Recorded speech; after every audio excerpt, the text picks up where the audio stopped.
someone is the most valuable player in the NBA? Is BPM advanced stats. Producing wins Win for share their team? 48. Do you factor in the historic significance of their performances game after game? Is it about being the most versatile and complete player? Or maybe it's a combination of all of these things. There's no exact science behind the elusive NBA Advanced stats.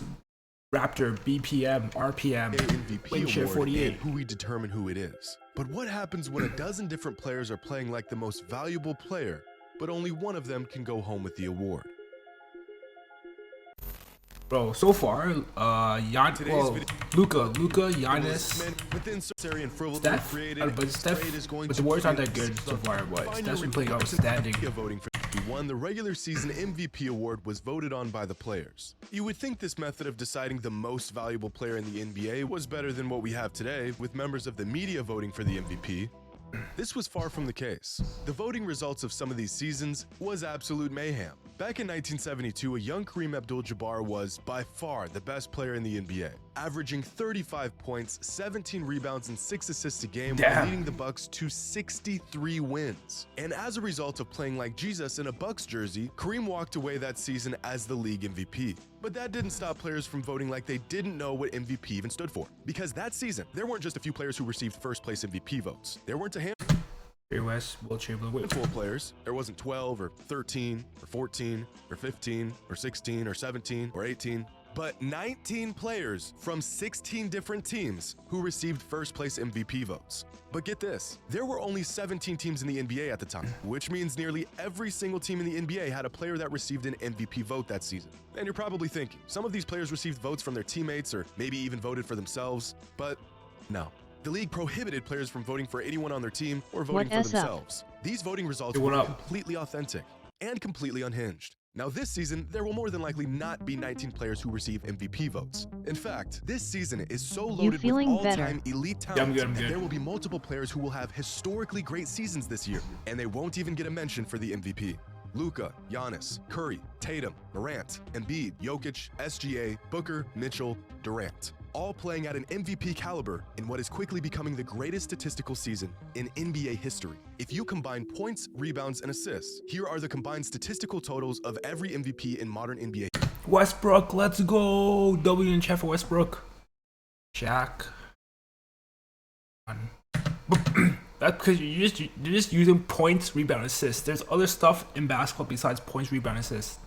History. Sometimes this total is relatively low, like Steve Nash's 2005 MVP, but sometimes it's off the charts, like Russell Westbrook. Steve Nash was amazing. Well, he got better in 2006, 2007, but 2005, he led, I think Phoenix had like 20 wins, and then he led them to a 60-win team afterwards, and then his true shooting percentage was amazing. Like, there's stuff that like points, rebound, assists doesn't count.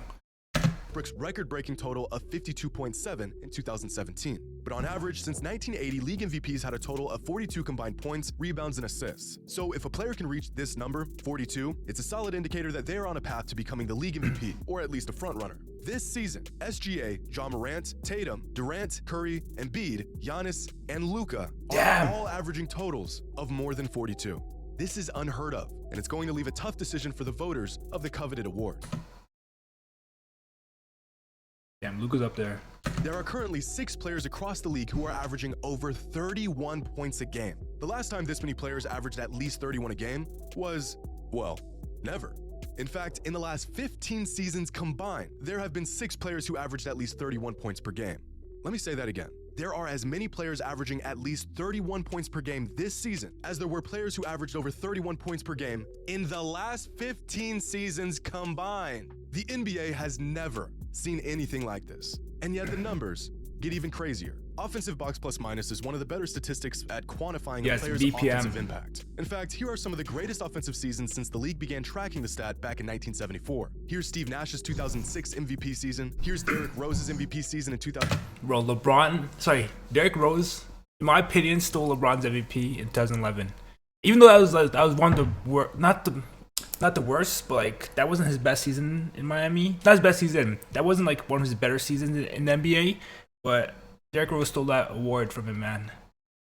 2011, right next to Giannis's first MVP season, but we're not even close to the best offensive seasons of all time. Here's Magic Johnson's MVP season in 1990, here's Russell Westbrook's MVP season and Kevin Durant's MVP season, and just above that are the best of Giannis, Jokic and Giannis. James Harden in 2019, LeBron in 2009, Tracy McGrady in 2003, and Steph Curry's unanimous MVP season in 2016. Bro, Jokic, no way. I swear Jokic is here, man. I swear Jokic is higher. 10.35. Last year, Jokic was 13.7.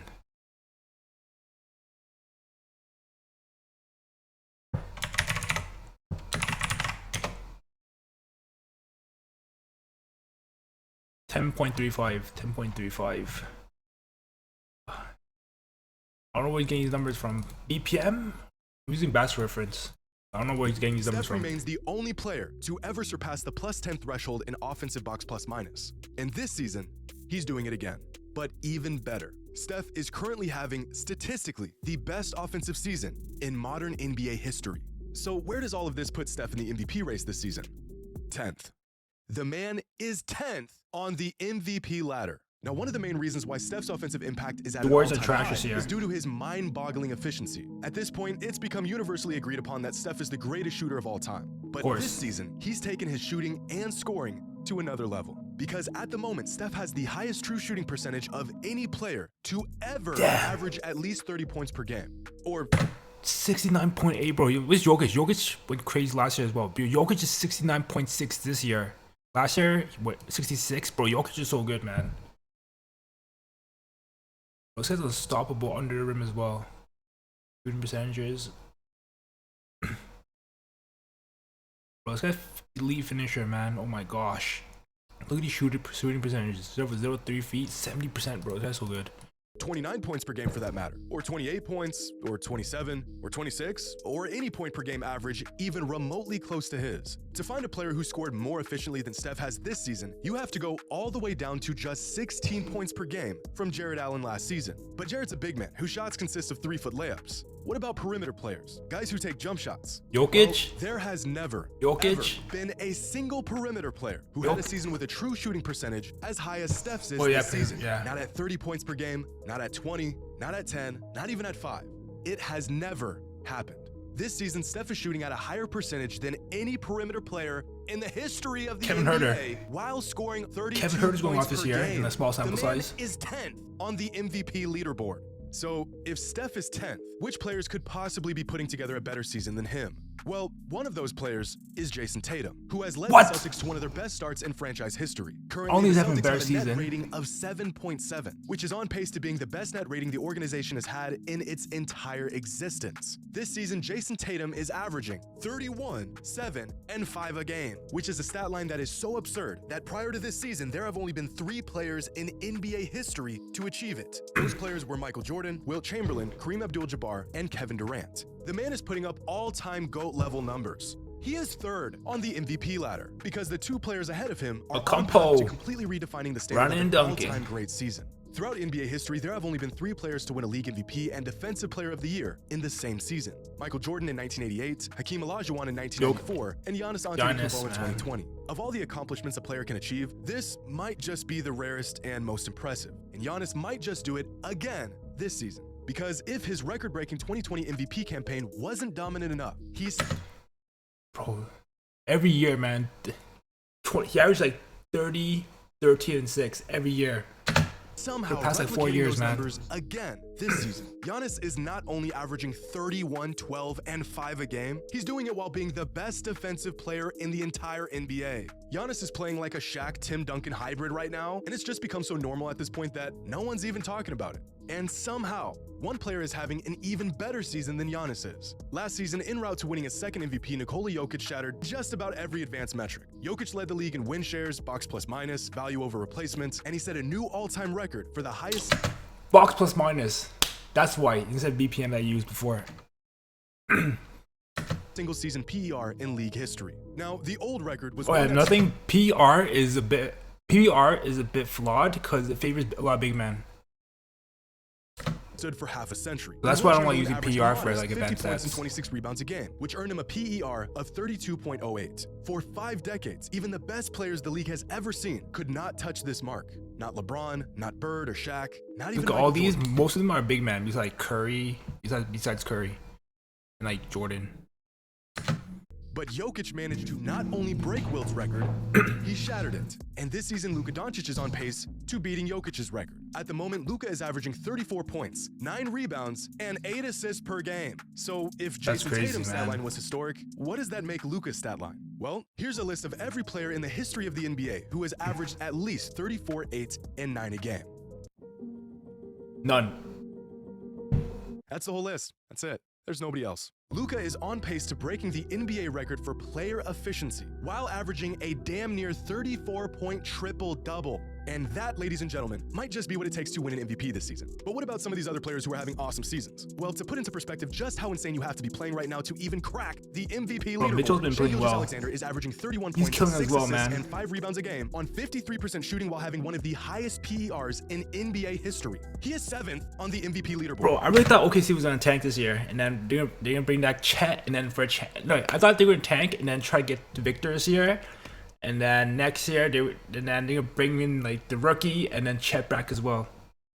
Kevin Durant is averaging And that's when they're 37 gonna and 5 contend. game on career high efficiency. Take a wild guess at where he lands on the MVP leaderboard at the moment. 9. Nowhere. Durant isn't even on the MVP ladder right now. One of the greatest players to ever lace up is in the midst of one of the most productive and Nets are efficient trash. seasons of his entire career. Because and the Nets man are can't trash even right now, crack the man. MVP leaderboard. But both SGA and KD are doing amazing things on losing teams. What about the players who are playing like the league's most valuable player on winning teams, like Devin Booker? Booker is leading a title-contending team to one of the best records in the NBA, and he's averaging career highs across the board in production and efficiency, putting up 28, 6, and 5 a game. The man was first-team All-NBA last season, and he's playing even better this season. But this season is not like any other, because Devin Booker is 8th on the MVP ladder. Oh, but really, exact number. Yeah, that.